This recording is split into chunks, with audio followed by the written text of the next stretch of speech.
You're listening to the Options Insider Radio Network. For more quality options programs, visit www.theoptionsinsider.com or search for Options Insider Radio Network in your podcast provider of choice. Listeners can also access all of our programming through our mobile app, available in iTunes and on Google Play.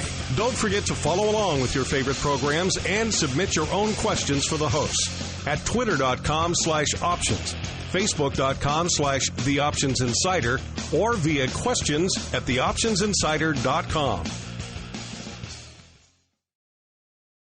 And now, it's time for the show that breaks down the options market. From unusual activity alerts to market updates and trading strategies. If it involves puts and calls, then our all-star panel will break it down.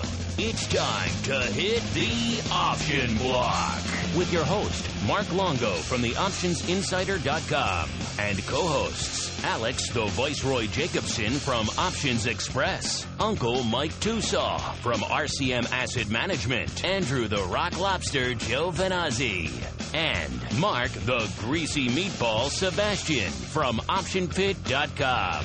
The Option Block is brought to you by Options Express by Charles Schwab. Don't spend time worrying about your broker at Options Express by Charles Schwab.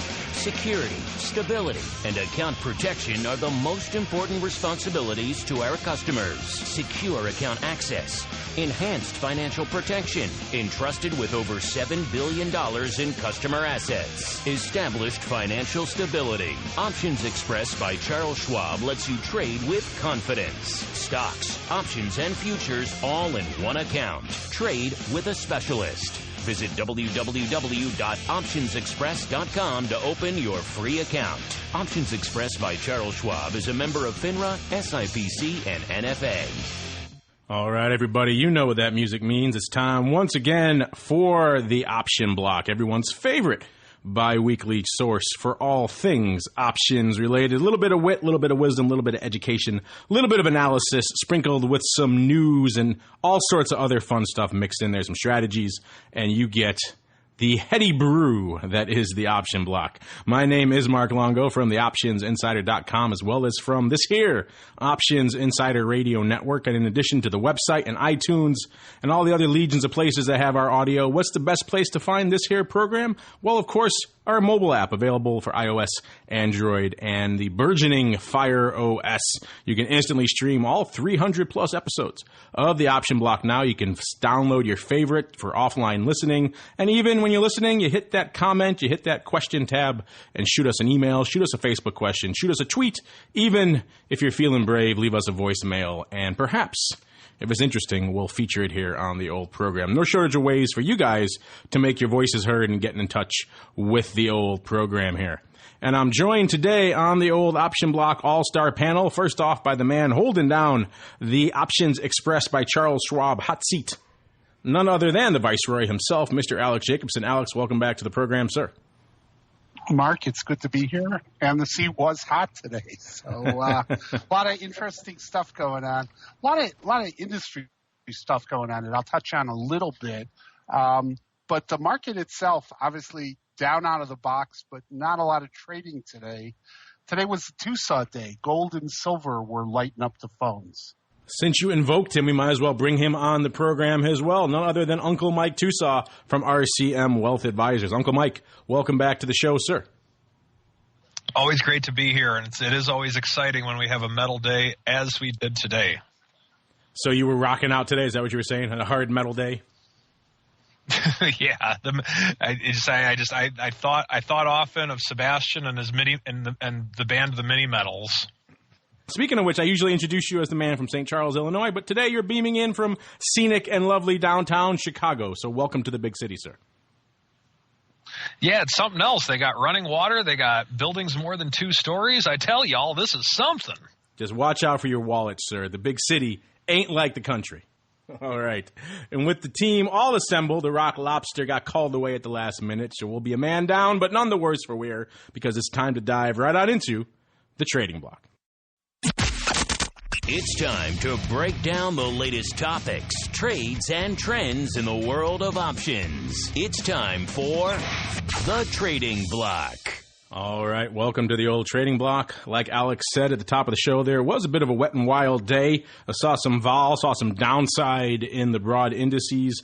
The S&P taking it on the chin in the early part of the session, dipping as low as 1952 intraday before getting a bit of a tailwind in the latter half of the session and closing off of those lows, closing at 1964 and a half roughly on the day today. So rallying a good 12 handles off of the lows of the day and just a few points south, a few points shy of the high of the day, which was 1966. So I guess the fear mongering, the destruction that was wreaking havoc in the early part of the session, people, as they are wont to do these days, I kind of thought the better of it throughout the rest of the day and rallied as a result. VIX cash, as you might expect in this scenario, catching a bit of a bid, up nearly a full handle today to 12.63. That, of course, is not the high of the day. Intraday, it reached a high. At the nadir of the market, it reached a high of about 13.22. So it was a bit of an aggressive day and even sold off back to the 12 handle again before settling right here where it is these days. So a little bit of vol creeping back into the marketplace as well. All right, and Uncle Mike, since we alluded to gold and others being some big movers today, I suppose we'll start with you. What in particular really caught your eye in today's activity? Well, a couple things, actually. I know with gold, we actually, after the rally in gold, one thing that I was noticing is that at least earlier in the day when we did this, we had the position with which we were in was long GLD, long a 126 put for September. And so upon that, we haven't done any financing of that in a few days. So the opportunity that we saw today in GLD, there was a little bit higher vol in the near-term month for gold as opposed to a longer-term month. So the position with which we initiated today, we're short a 1/3. We added this to the long underlying long put position. We're now short a 130 call for July, expiring in 8 days, and then we're long a 130 call for August. We just did a traditional calendar spread, and we got into that for 93 cents. And so with that, we feel we're getting some time decay on it. This is kind of another way of providing some financing for the long protection. The other thing, just being the hopeless bull with which I am, on Monday when I was preaching about not making a trade when the market wasn't there for you and that type of thing, well, it was there today. So we got into next week's put spread on SPY, and that we sold a 195 put, bought a 192 put, and so far so good. But this was a buying opportunity in my eyes anyway, and all the guys over on the equity desk, George over on the equity desk in particular, he was screaming, sell those puts, sell those puts. And so it just kind of had to sell the puts because that's what they were telling me to do. When the voices tell you to sell puts, I find you just have to respond. That's the only way to do it.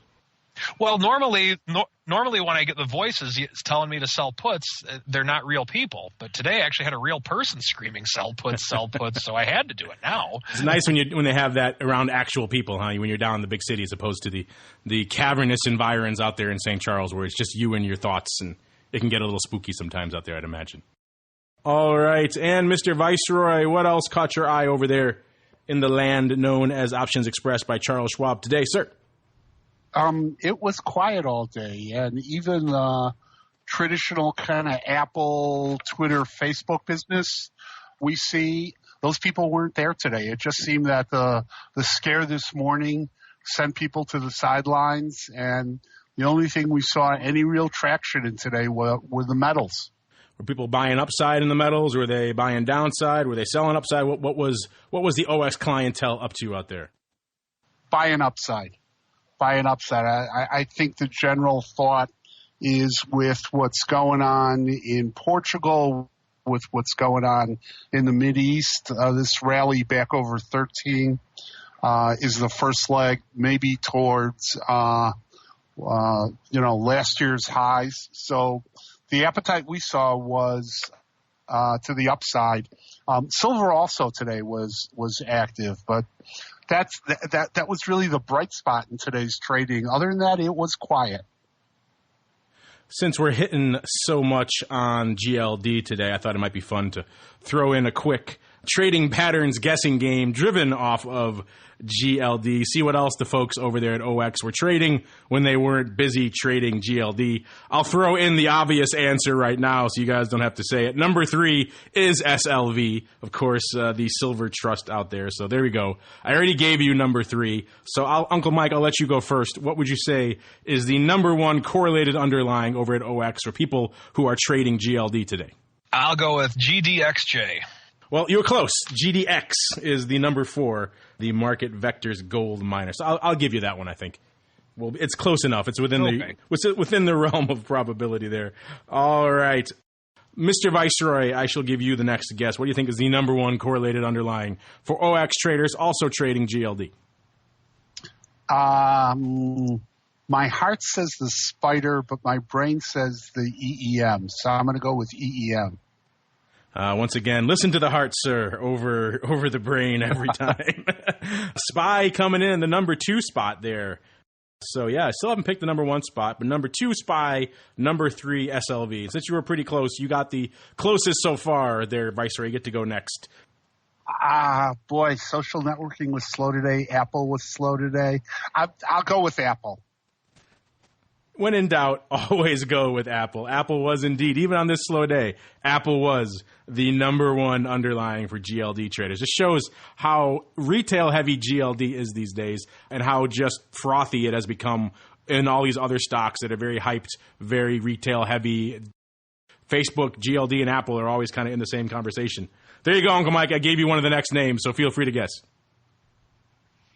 I'm going to go again. I'm not going to take your hint. I'm going to go with SLW. Why go for an easy answer that I gave you? Take the hard road. I had both admire that and mock that at the same time because you are once again incorrect, sir. Oh my goodness. That's what I get for taking shots today. Exactly. Taking risks, and you are not rewarded here on the option block. But Facebook is indeed number 6. Just to run down there for your listeners what we've got so far. Apple number 1, SPY number 2, SLV number 3, Uncle Mike's close run there, GDX, the market vectors gold miners number 4, and Facebook number 6. One more guess each. Mr. Viceroy, we shall start with you. Amazon. A good guess. When Apple and Facebook are in there, Amazon not lurking far behind. Unfortunately, not today. Not on the list. Uncle Mike, your last call. He's thinking in a decent vein. There are a few surprises on here, but I think most of these names are relatively straightforward.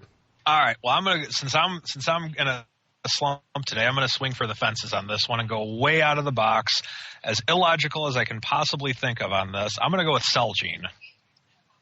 Wow. CELG. That is extremely illogical. And once again, sir, you swing and miss. That's 3 strikes and probably even 4 strikes. I've lost count, and you are certainly out at this point. I normally pride myself on my good performances with it. It's the city air that's screwing with my head. Yeah, it's messing up your brain here. It's destroyed you in the old guessing game. So just to recap the list here, listeners. Number 1, as usual, Apple. Number 2, SPY. Number 3, SLV. I would have thought SLV would have been higher, but c'est la vie. Number 4, Uncle Mike's close one, the GDX Market Vectors Gold Miners. Number 5, IBM, a surprising name. You don't see that often these days, let alone on a list of very retail-heavy, very frothy names. IBM has kind of trailed off from that list, but popping up today here for whatever reason. Number 6, Facebook. So IBM outranking Facebook on this list, which is kind of crazy. Number 7, the perennial stalwart here on the top trades list is Green Mountain, GMCR. Number 8, Google. So IBM outranking both of those. And then number 9, RIG. This is Transocean Limited. And number 10, good old BP. So there you go, listeners. That's what you guys were trading when you weren't busy trading GLD today. And interesting one. I love this game. This gives you some decent insight into really what's really going on over there in the Options Express platform. Another big name catching some activity today is Lumber Liquidators. I'm surprised you didn't mention this one, Alex. Maybe you guys didn't get much volume in it, but this one just lighting up the tape. Usually doing about 1,800 contracts a day, doing 10x that, 18,000 off of the news that they are essentially slashing their guidance for 2014. That, of course, never a good sign for a stock, let alone they were supposed to report, I believe, at the end of the month. They did it nearly a month early, so stock just taking it on the chin, down over 20% today to close at 55 1/4. Not surprising, the options extremely heavy, like I said, doing 10x or about 18,000 contracts today. And not surprisingly, when the thing's selling off like this, puts heavily outweighing calls, nearly 2-1 on the action. So Lumber Liquidators, a name I don't believe we've ever really discussed here on the show before, and yet a name that's lighting up the old tape today. Uncle Mike, I know you mostly play in the metals and other commodities like that. You ever get over into the lumber realm, let alone the Lumber Liquidators realm? I was scared away from lumber a couple years ago when actually it was Mike Zaremski was doing an article on lumber and just the commodity of it in general, and I had never – this was years and years ago, and he had been asked to do an article on lumber and just learning about how it traded and how it worked, and I decided to just – it was not for me many years ago. And so staying away from Lumber Liquidators but nonetheless, for those of you that were short Lumber Liquidators today, you're smiling quite widely right now. Yeah, if you were heavy on that short, that is certainly a reason to celebrate today. Before we roll out of the old trading block here, I just wanted to get your opinion on one thing, Mr. Viceroy. There's been a lot of talk lately coming out of NYSE and their new CEO, Jeff Sprecher of ICE there, that he wants to really curtail a lot of order types out there. In fact, he testified recently, just on Tuesday, in front of the banking committee, that he wanted the stock exchanges, several of which he owns, to start curbing the number of equity order types. And I know, for brokers, this is a sensitive issue because on one hand, they kind of like to offer some new functionality and they offer a lot of these new tweaks on their platforms to be able to facilitate these types of trades. So in one way, this is kind of how brokers differentiate themselves. And the other way, I could certainly see Jeff Sprecher's point too, that this stuff is starting to become confusing to a lot of people. So what's your take on these repeated calls coming out of some of these entities now to curtail the wide array of orders out there? Obviously, this is equity focused, but we know whither the equity markets go, options eventually follow. So what's your take on all this stuff out here, Mr. Viceroy?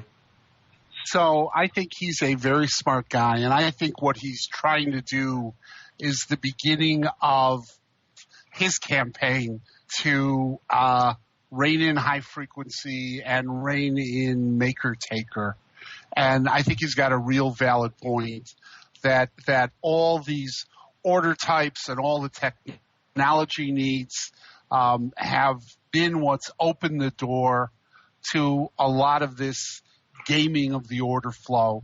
And I think that's the real concern in high frequency is people who are there just to game the order flow. And he's a very bright guy. I think he's trying to recondition the industry. It's the Starbucks model. Starbucks trained its customers how to place an order, and that's truly a valuable piece of their brand. I think Jeff is trying to do the same thing. I think he's got some real innovative ideas for what he's going to do with the business. And I think there comes a point where there are too many order types. You can make this argument that you can never have enough features. You can never, have enough ways for customers to come into the market. But a lot of this stuff is just a way to game the public flow, and I agree with him. Yeah, speaking on that HFT tip, our own here, Chicago Fed, just came out this week as well with some calls for proposed limits on HFT firms and some incentives to bring more of that trading into light, into transparency there in the public domain. So our own Chicago Fed joining that HFT debate that Sprecher is now jumping in on. And, of course, your own firm, Alex, and your founder, Charles Schwab, weighed in on the past, and Flash Boys really brought a lot of attention to. We won't get into too much of this here, but if you're interested in this kind of conversation, by all means, listeners, tune into our Trading Tech Talk program where we go down this rabbit hole pretty deep, and it's some pretty interesting and some pretty disturbing stuff, to say the least. So check that out. Meanwhile, we're going to keep on rolling right on into our next segment. It is time for the Odd Block.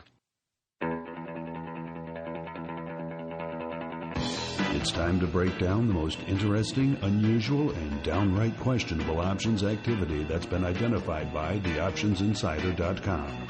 It's time for the Odd Block.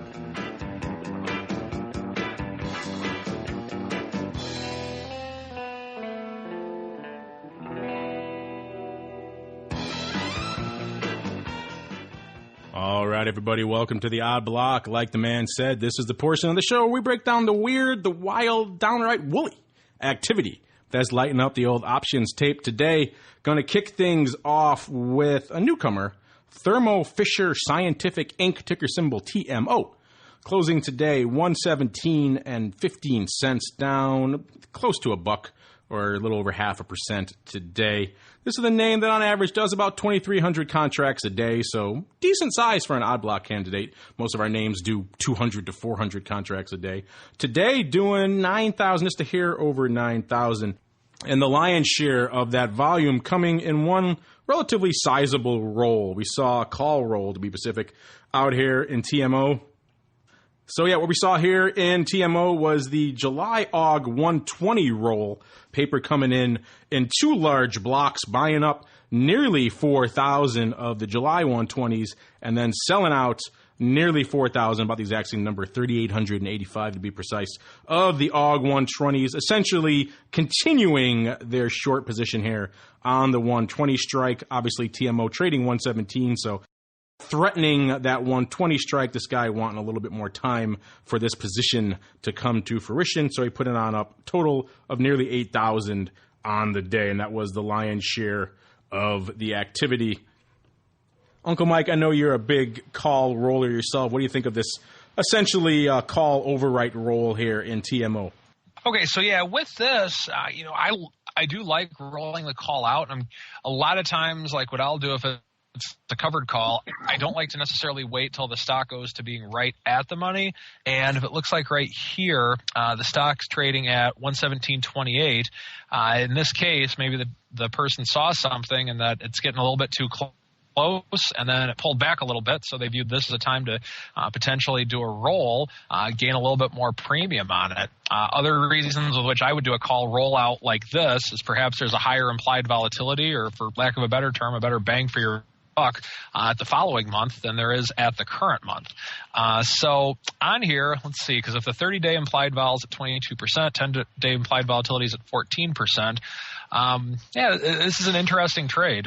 We also saw a combo trade going up out here in CBS Outdoor Americas Inc., ticker symbol CBSO. This is a division of CBS that handles all of the outdoor billboard advertising, all that fun stuff. Closing today, $32.59, down fractionally on the day. This is the name that does about 12,000 contracts a day, so that's a fairly sizable active name from an odd block perspective, and doing well over that today, doing nearly 200,000 contracts today. So just a ton of paper going up out here in CBSO. And what caught our eye in particular amongst this flurry of paper was essentially a combo. Remember, combos, listeners, are synthetic long or short stock positions using the options to put that on. And this one is a sizable out-of-the-money one. We saw the July 45 combo going up today for, at the time we profiled it, $12.30. It went up when we profiled it 10,000 times, but by the end of the day it had gone up 92,000 times on the puts, 75,000 on the calls. It's odd to see a combo going up in a ratio like that, so maybe there was something else at work here as well. But at least 75,000 of those going up as straight combos. When we saw it this morning, it went up in two large blocks. Obviously, more blocks followed. At the time this combo was done, about 40 cents over parity. Looks like this guy was selling put and buying call to close out this trade. There was a tender offer here for the CBSO. That essentially has expired now. So it looks like this guy taking off his synthetic short positions by, again, selling out that deep put. This is a put that's $13 in the money now, and buying back that essentially worthless call at this point. So interesting trade. We don't see a lot of these combos going up, let alone for such substantial size, let alone so far out of the money. It's just an odd construction all around. Alex, you've been around the block quite a bit here. When's the last time you saw such a sizable and perhaps weird combo going up out here? I think the weirdness has to do with the tender, and I need to dig deeper here. But this looks like some type of trade related to maybe stock having been tendered but not delivered yet. So I'd have to dig deeper. Interesting stuff here, indeed, in CBS Outdoor. I'm trying to remember the last time we saw combos going up for this amount of size, let alone in this odd of a construction. Very weird. Speaking of rolls earlier in the show, we're going to roll on into our next name here, Goodyear Tire and Rubber. See what I did there, listeners? Ticker symbol GT, closing today, $27.63, down about a dime or so on the day. This is the name that does, again, from an odd block perspective, fairly decent volume, about 6,000 contracts, doing a whopping 22,000, nearly 4x today. And what we saw out here in Goodyear Tire and Rubber, none of this other crazy stuff, none of these rolls, none of this other closing out deep in the money synthetics, none of that crazy stuff. It's just good old straight on upside call buying here in GT. Although this time was interesting because it was the weeklies. It was the July 25th weeklies on the 28 strike. So the July 28 calls here essentially. He gobbled them up to the tune of, when we profiled them, 7,736. By the end of the day, 2x that roughly, 14,266 going up on the day of these July 28s. These are essentially near at the money calls, a little bit out of the money right now, but the stock again closing north of 27.5 today. So these are getting pretty close. And it looks like these were buying trades here on this strike. Again, no open interest to speak of, only 220 contracts open. So it seems like someone coming in to Goodyear and scooping up some upside or near upside. The weird thing about this is not an earnings play. They have earnings on the 30th. So if this was an earnings play, they would have scheduled it 1 week beyond. So clearly, perhaps this is the old Andrew Giovinazzi, buy some near-term gamma and let the dice fly for a little bit before earnings, and then take that gamma, try to scalp it, and then do what you can and then close it out. Because at the end of the day, these types of products, they're relatively resilient to decay, but usually you want to put on something that goes through the earnings cycle so it gets that earnings bump to it to really make that happen. So this is a bit of a weird one. Uncle Mike, I know you love devouring your upside calls, so this trade must surely appeal to you out here in Goodyear Tire and Rubber. Well, a couple things. The rubber really hit the road on this trade. How long were you sitting on that one, sir? For a couple minutes now. No, this is definitely one to where, like Mark would say, or Andrew would say, just gobbling up the gamma and letting the chips fall where they may. The other thing to always bring up with this is that this could be a big short position with which someone's all of a sudden got a lot of fear on and wants to hedge it as well. It's like you said, this is very simple, but there's quite a bit of size in these. So usually that only points to one of two things. Either someone's hedging a short position in the stock, or is really bullish, or has some other type of very long, complex option position that we don't necessarily know about. You think if you were short a ton of stock, you'd want to at least hedge through earnings. Wouldn't that be your primary concern unless there's something else lurking before earnings that we're missing here? Again, interesting paper. That's why we like bringing it up here on the old Odd Block. Thank you for that. Uncle Mike, good stuff as always. We're going to close it out here now we like to talk about these every now and then, and we saw yet another monster one of these going up today. These are, of course, div trades, dividend plays, whatever you want to call them. The OCC is trying to crack down on these and really eliminate the loophole that allows these to go up. But so far, it hasn't been done yet. So they still exist. They're still going up. And we see Freeport McMoRan Copper and Gold Inc., ticker symbol FCX, going XDiv. So what does that mean? That means, of course, div trades are all the rage today. This is the name that closed $38.86.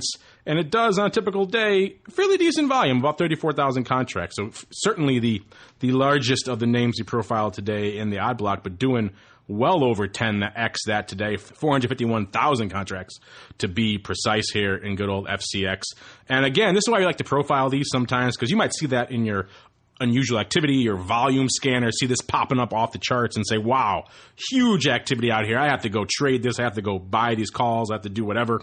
And it would be, of course, a false signal, because this, at the end of the day, really was just nothing more than fluff, nothing more than a good old div play. And what we saw, the lion's share of the activity, it was pretty much any strike with open interest, as these div plays are usually done. But we saw in particular today 16,000 of the July 34s going up, nearly 6,000 of the July 33s, 1,400 of the July 32s, 44,000 of the July 36s, 74,000 of the July 35s, and 10,000 of the July 37s. And even these can't be dib plays. The 11,000, the July 39s. If they're doing out-of-the-money dib plays, they're doing something wrong.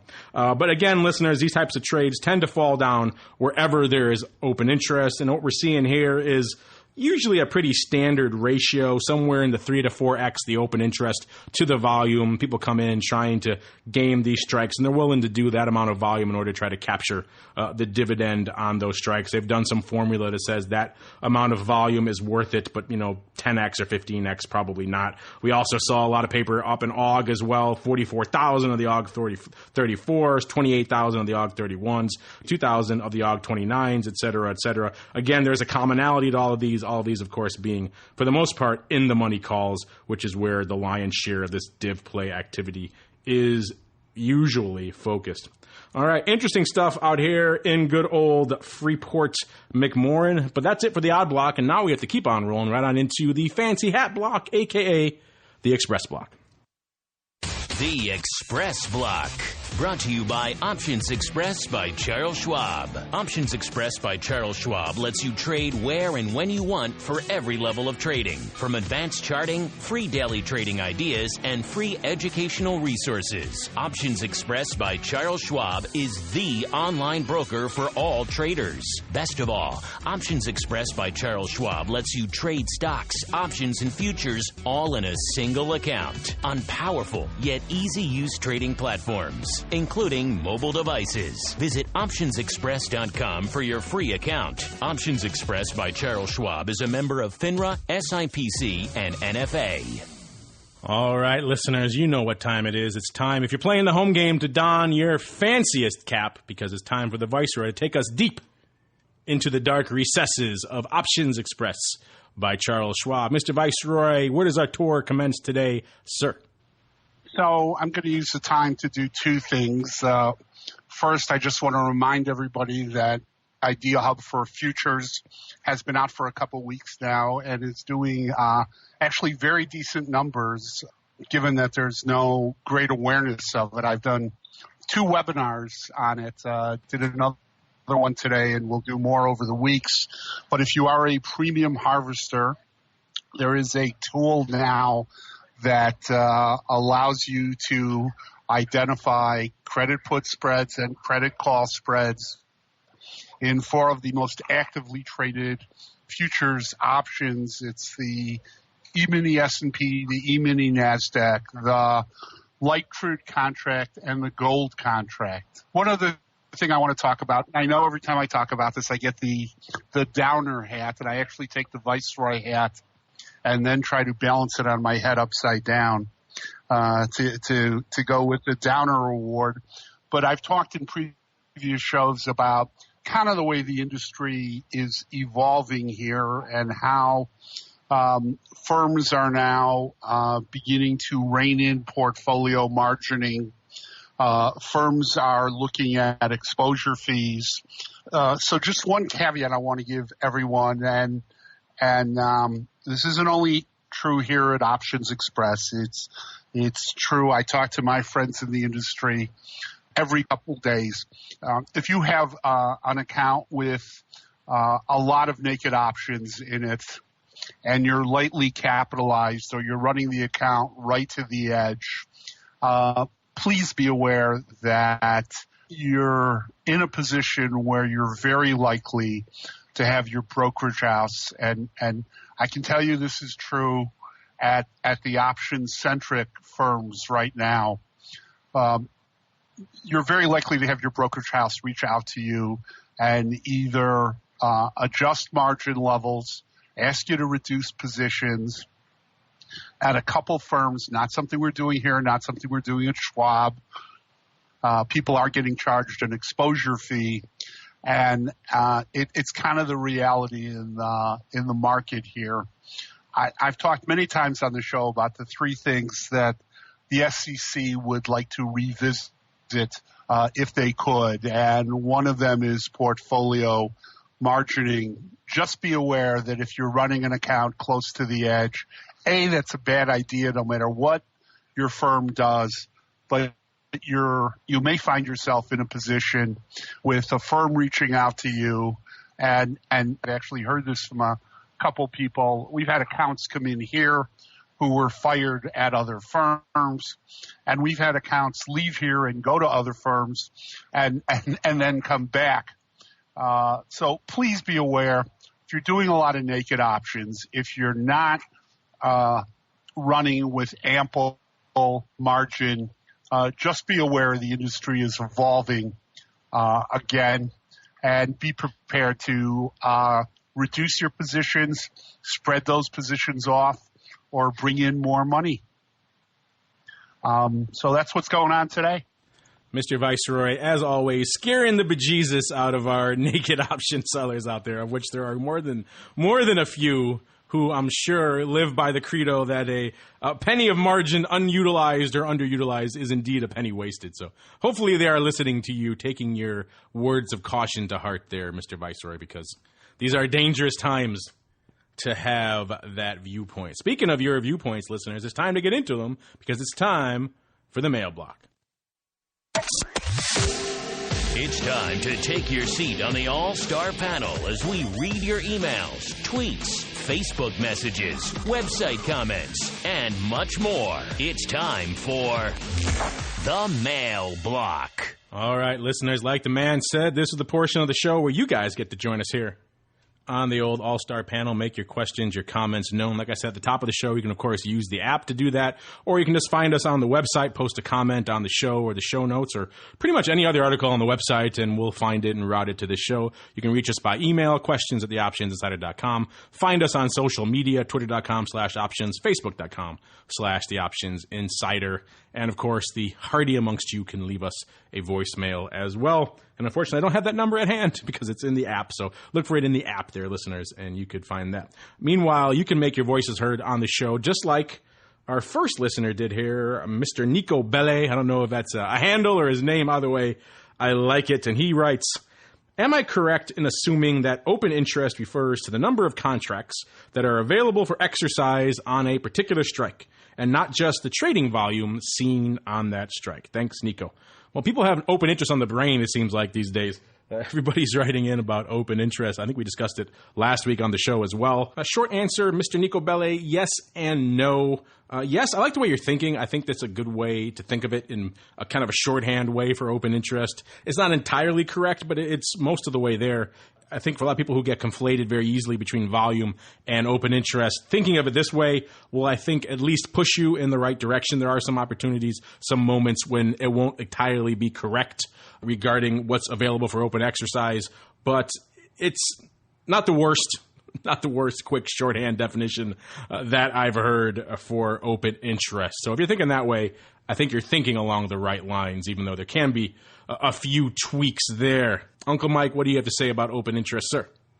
Okay, I would just say, like, one quick thing that I like to tell people, just as a way of remembering it.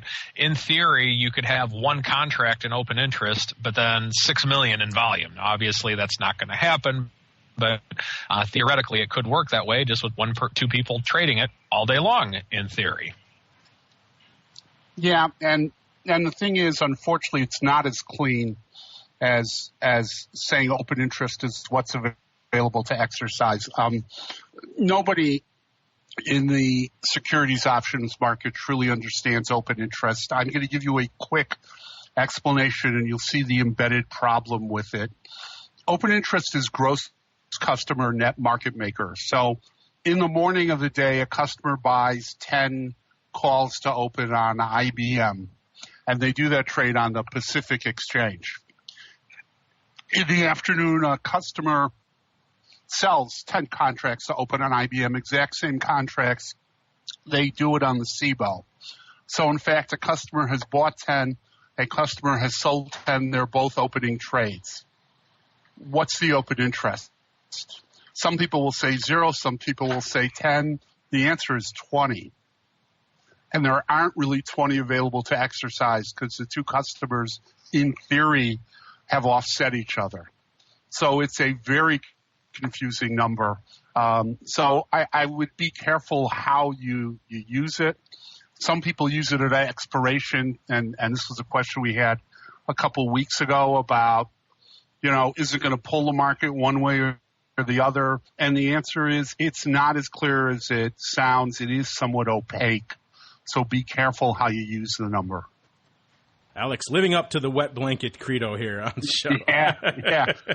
But, I think the volume of questions we're getting about open interest these days just goes to reiterate that fact, Alex, that it is a very confusing number. And you're right. In that scenario you did, I would think of it as 20 open interests. But you're right. 10 of them are not, open to exercise. So in that sense, there is a bit of a differentiation. The reason I like Nico's answer, though, is because in a short one-word summation, or one-sentence summation, it kind of gives you a good handle. Because at the end of the day, people are still confused, open interest versus volume. They don't get it. So if they think of it this way, they may be a little off, but at least I think they'll have it closer to what the understanding is than if we try to sit there and spend hours describing what is opening versus closing versus volume in and of itself. Again, the amount of questions we're getting on this, clearly people are still confused about open interest. Maybe we need to do a whole show just about open interest. That'll be scintillating for all involved, I'm sure. All right. Speaking of basic term definitions, we got a question here from Rick, Mr. Wildside. He writes, what does the term spot refer to? And he also writes, how is change calculated? These terms are used with unusual activity. Thank you. Well, spot's pretty easy. I'll let Uncle Mike run with that one in a second. The second part of his question is a little bit confusing. How is change calculated? That's a pretty open-ended question there, Mr. Rick. I really not sure what you refer to there. It could be, we talk a lot in our unusual activity about changes in open interest, changes in volume, changes in underlying price. Those are all pretty straightforward, obviously. Usually it's the open to close and the change of open interest. It's a daily thing. When we're talking about underlying, we're usually talking about where close to close or open to close, where the underlying moved. Those changes are relatively straightforward. Change in implied volatility, all that stuff, pretty straightforward. There's not much voodoo in there. But the term spot can be a little confusing to some people sometimes who aren't using trading lingo all day long. Uncle Mike Tosaw, take us through the vagaries of the term spot. Well, I'm somewhat confused on it myself in the regard. I've heard it used in a way with which, let's say someone's referring to the price of an option as $1.32. I've heard people saying one spot 32. I've heard that before, and like the spot VIX, meaning that you're not necessarily looking at the futures on the VIX, but the actual VIX cash. I've heard it in that regard. So I'll be honest with you on this, Mark. I'm somewhat confused myself. We're opening up all kinds of crazy cans of worms here on the email block today. Alex, what's your take on spot, sir? Mike, what I was taught is what Mike kind of said in the last part of his response. So think of it in the commodity market, and that's where it comes from, and it's migrated over. But like the September crude contract may be trading 110.15, but the spot or cash market that traded today might be at 111.19. So spot essentially implies the last trade in the cash market or the last trade in the physical underlying, but it's migrated over to other markets, and I think generally it's used to imply the last trade in the underlying. Yeah, it's not a term that I've typically used a lot on the equity side, I have to admit. Yeah, I tend to fall into the Alex camp with this one. I've always thought of it as more of a commodity-related, a futures-related term. We don't really use it a lot in the equity realm, which is why I think it's so confusing to a lot of people who are mostly equity option traders. They just don't deal with spot. You don't say spot Apple on a regular basis. It usually refers to, in my opinion, essentially the current value of an underlying, the actual value of it versus the futures price, which is, of course, the expected value of that spot trading price down the road given some length of time. Again, you don't really have a lot of futures going on in Apple or anything along those lines, except for single stock futures, of course. So not really used very often in the equity option vernacular. A little bit of confusion, but at the end of the day, worthwhile exploring these concepts. Maybe one more. Speaking of confusion, we got one more. There's actually questions in here for both of you guys. Let's see how many we can get to here. Question here from T. John. He writes, "Hey, All-Stars. Great show, Mark and the gang. Say hi to Uncle Mike. Please say hi to Uncle Mike, the Rock Lobster, and the Viceroy for me. I enjoy all of their segments, including the Strategy Block. On a recent episode, Uncle Mike referred to selling put spreads to help finance the cost of a longer-term put. Can he explain his methodology for this strategy? If he buys a 6-month at-the-money put, is he also selling at-the-money put spreads against it for a straight-up calendar, or is he selling out-of-the-money put spreads and going for diagonals? What frequency is he doing this on, weekly, monthly, etc.? Does he ever combine the short put, or he puts in parentheses spreads, with a short covered call, essentially turning it into a long-term put versus a short-term strangle plus? Question for the Viceroy as well. What is your favorite question you've ever been asked at one of your seminars? Mark, thanks again for this great show. Your network will always have a home on my iPhone. Well, thank you for that. Mr. T. John, Alex, I'll let you ruminate on that second part of the question while Uncle Mike explains his methodology here for the first part. I'll tell you what, I can't wait to hear Alex's answer to this one with all the seminars that he's done through the years. This one's going to be good. But to go to kind of discuss the methodology to how I work things, oversimplified 5-second answer, where's the best deal? That's what I'll look to do along those lines. Typical trade for me is right now, for example, we're long SPY, as we typically always are, and then we're also long the September 190 puts. And so along those lines, what we did today to add to it, and selling puts when George was screaming at me to sell puts, of course, but I'll be honest, I probably would have done it anyway, or I know I would have done it anyway. What we did today in adding to the position, we sold the 195, 192 put spread for next week. Now, I've sold put spread, and the concept behind that is that we took in approximately a 49 or 48 cent credit. I have to look at what our fill was, but it was around that level. What we're looking to do with that 50 cents is that we're looking to use that just as a financing play. We're actually taking extra money for our the upside with which we're going for an SPY. We're putting in additional money to finance the protection. And so we're very nimble with that. As soon as we touch the short strike price, we typically roll it down and out, or we get out of it, whatever the case may be. And then, of course, if the market goes higher, we'll get out. Typically, if we sold it for 50 cents, I'll just say, for sake of easy math, we'll try to get out of it for around 10 cents and try and capture an 80% profit. The reason with which we used a vertical spread today as a financing mechanism was because of the fact that we felt that implied volatility had gone higher, or gone high enough to where we could justify selling a vertical. Now, yes, I do understand that when you sell a vertical spread, you are selling a closer to the money put and then buying a further out of the money put, and you're essentially buying higher vol than you're selling. However, it still is a trade with which you're short Vega, so to speak. So that means when the stock goes higher, if we do have the inverse relationship between volatility and the market itself, that will be an added benefit to it. Now, Monday, as an example, volatility was not high enough to justify doing what we did today, or we didn't feel it was upon doing our analysis of it. So we just did the simple, we're not going to trade method, and we waited a couple days. And thankfully so, just based on how the week has gone about so far. Now, let's say that we feel that volatility is a little bit higher. At times, what we've done is we've actually, I'll give you another example. Let's say in GLD as an example. Today, gold went higher, and so as a financing mechanism for gold, GLD is trading approximately 128. We're long the September 126 puts as the protection on the trade. We're really close to the money just because of the fact that we feel it's the cost is cheap enough to justify doing so. Now, today, as GLD went higher, I couldn't justify selling a put spread on it because GLD went higher, and I typically prefer to buy on dips, so to speak. So today, as a method of creating some time decay to add to that, we literally bought a call calendar spread, which I described in an earlier segment. Rationale for that is it still provided theta to help finance the long put protection for September. Still does that. If you look at what it actually is, calendar spread is something that will give you time decay working in your favor. So I guess just kind of the short answer is we're looking for the best deal for the individual situation. Sometimes it's 1 week. Sometimes it's 2 months. We've done both. Apple, for example, right now, we're selling longer dated premium that is slightly past earnings for the time being. However, we will likely adjust before the earnings. Short answer, wherever the best deal is.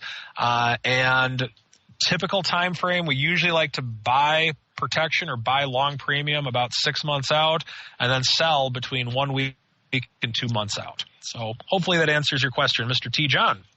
I want to add something to what Mike said before we do the second half of the question. And one thing Mike talked about, which I think people really need to listen to, is the fact that sometimes he doesn't trade and he gets the opportunity to look for the best deal. Mike is an RIA, which means he's not motivated by trading. So he gets paid based on performance. And I don't think that gets said enough, because a great RIA is worth their weight in gold. And I know I'm turning Mike's head here, but one thing he talks about a lot is walking away from the table and not trading. And I think that's such an important discipline, to wait for that better deal or to wait for the right volatility. Ever since everybody seems to be running to weeklies and playing the erosion game, and I would say, and this is a back of the matchbook calculation, that 60% of the time, 70% of the time, weeklies are the wrong decision. That generally it's better to go a couple weeks out or longer dated, but everybody seems to answer that erosion question. The weekly's the biggest erosion, but it's not always the best settlement. So I want to reinforce and give some kudos to Mike about waiting for the best opportunity. I think that's critical. And the second part of the question, Mr. Viceroy, there, your favorite anecdote. All right, I'll give you one of the three most interesting, worst questions I ever got. The question I hate the most is, what was your worst trade? And that's my story of a buy right I had on an F5 Networks. I had a big position on going into earnings. The option was nickel dime. I was trying to buy it back at a nickel. Didn't want to pay the dime. Got preoccupied. Bought it back the next day for, if I remember, about $9.50. So the stupidest trade I ever made. Oh, I think we all have a few of those in our back pocket there, Alex. Yeah. I'm laughing because I share your pain. Yeah, I mean, I was trying to shave a nickel, and it cost me. And ironically, I had a big position in it, and it just murdered me. And not only did it murder me, but it was one of those days where you threw the pen down, walked out, and said, "I'm never trading again." The two most interesting questions that I get periodically is, explain the Soros back spread when he took the Bank of England for $4 billion. And I'll do that at length when we have some more time. And the other difficult question, because, was explain Bernie Madoff. And because I'm all over one of the Madoff books, and that's a tough question.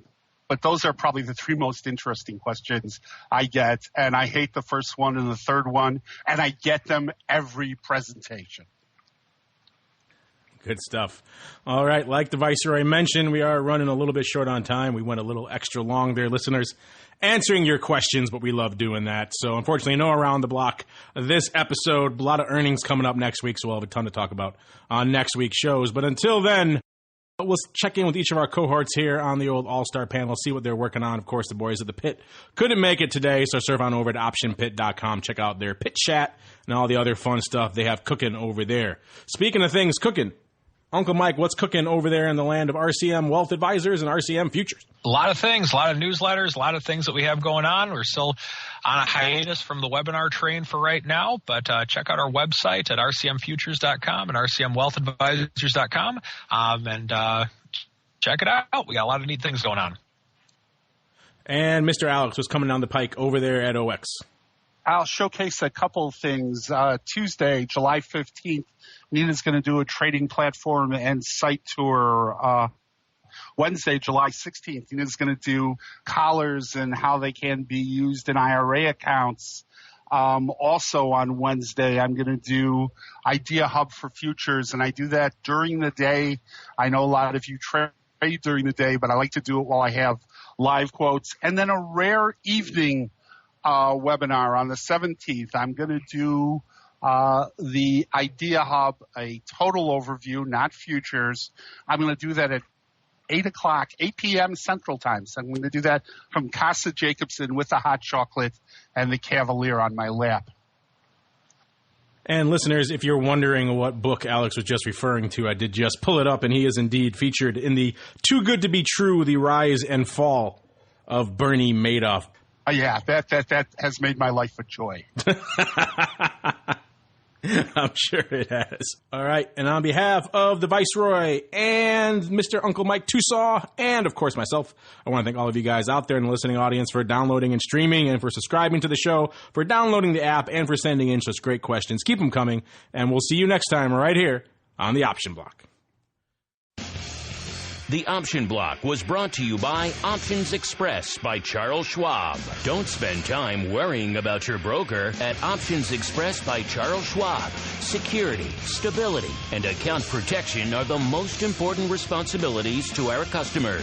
Secure account access, enhanced financial protection, entrusted with over $7 billion in customer assets. Established financial stability. Options Express by Charles Schwab lets you trade with confidence. Stocks, options, and futures all in one account. Trade with a specialist. Visit www.optionsexpress.com to open your free account. Options Express by Charles Schwab is a member of FINRA, SIPC, and NFA.